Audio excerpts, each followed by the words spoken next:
भोजपुरी ले नहीं आया। हाँ, सुन चिड़ी सुनाऊंगा, सुनाऊंगा।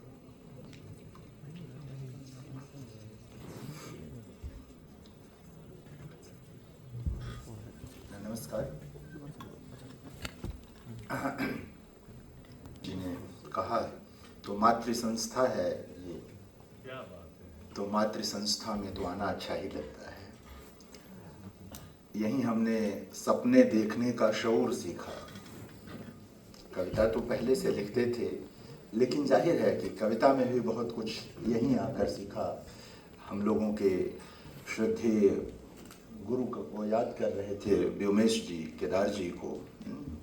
जाहिर है पूरी हिंदी की दुनिया ने उनसे कविता सीखी। हम लोग तो अविधा में उनके विद्यार्थी थे।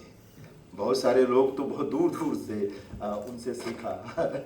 हम लोग तो अविधा में थे, उनकी कक्षाओं में थे। तो सीधे कविता पढ़ता हूँ और बातें कभी फिर होंगी। पुतलियाँ पृथ्वी का सबसे पुराना एल्बम है। जो दाग है जो दाग है वह हमेशा दाग रहेगा। यह सोचना ईश्वर बनने की कोशिश करना है। आज जो रंग है वह किसी क्षण किसी दिन बदल सकता है दाग में।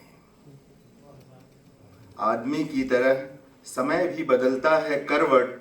उसके एक करवट रंग है, एक करवट दाग। वह सबसे बड़ा जादूगर है सृष्टि का। उसके पास सबके लिए सुरक्षित है चुटकी भर रंग, चुटकी भर दाग। उसके पास सबके लिए सुरक्षित है चुटकी भर रंग, चुटकी भर दाग। वह पलक झपकते रंग को दाग में और दाग को रंग में बदल देता है। सुनो, पुतलियां पृथ्वी का सबसे पुराना एल्बम है।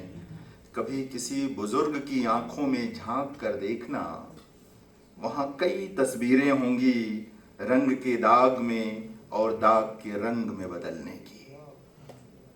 भूलना मत, याद रखना बेटियों, समय की तरह जीवन भी सिर्फ एक करवट नहीं सोता। क्या बात है।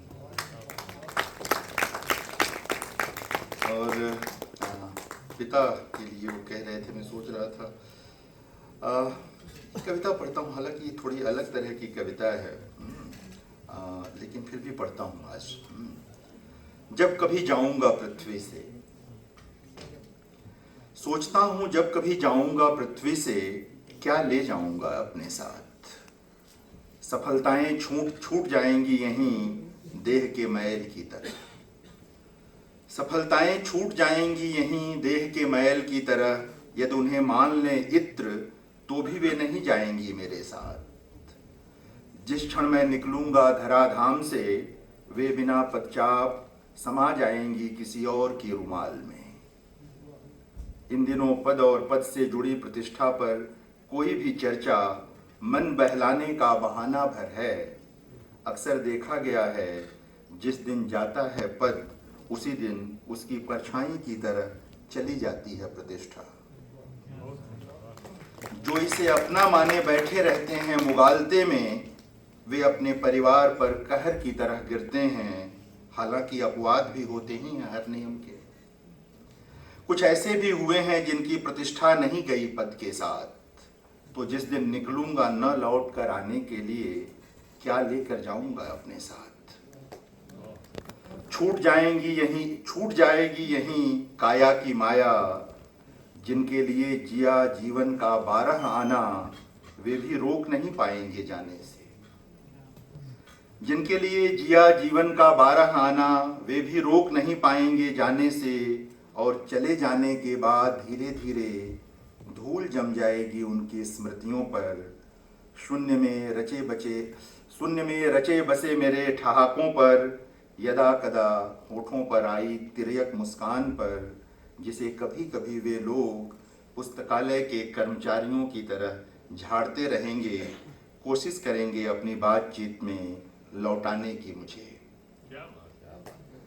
पर लोगों के बहे आंसू सूख जाएंगे धीरे धीरे, जैसे सूख गईं वे नदियां जिनके सूखने का स्वप्न कोई स्वप्न में भी नहीं देखता था।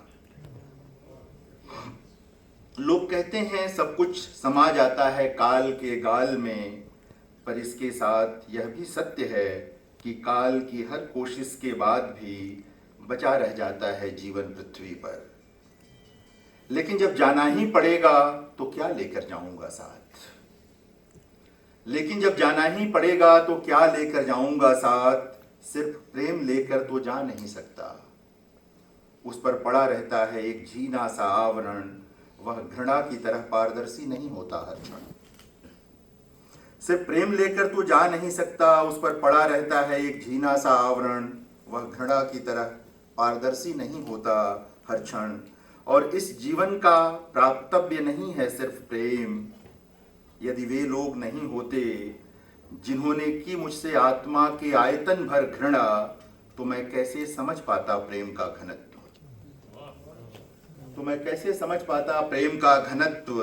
इसलिए यदि विकल्प मिला तो साथ ले जाऊंगा मिले हुए घृणा के सरोवर को, जिससे मुझे हर पल याद रहे उनका प्रेम, जिन्होंने मुझे इस सरोवर में नहाने से बचाया। जिन्होंने मुझे इस सरोवर में नहाने से बचाया।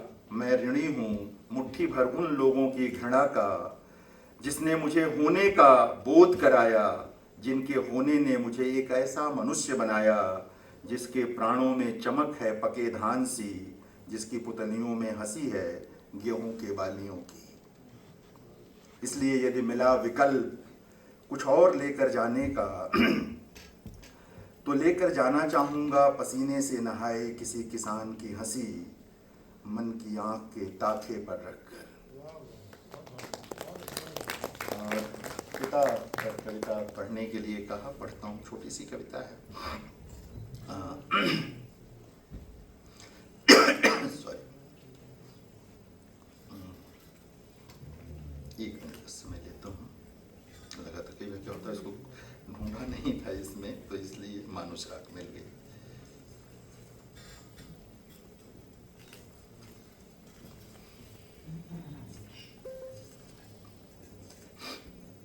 मानुष राग।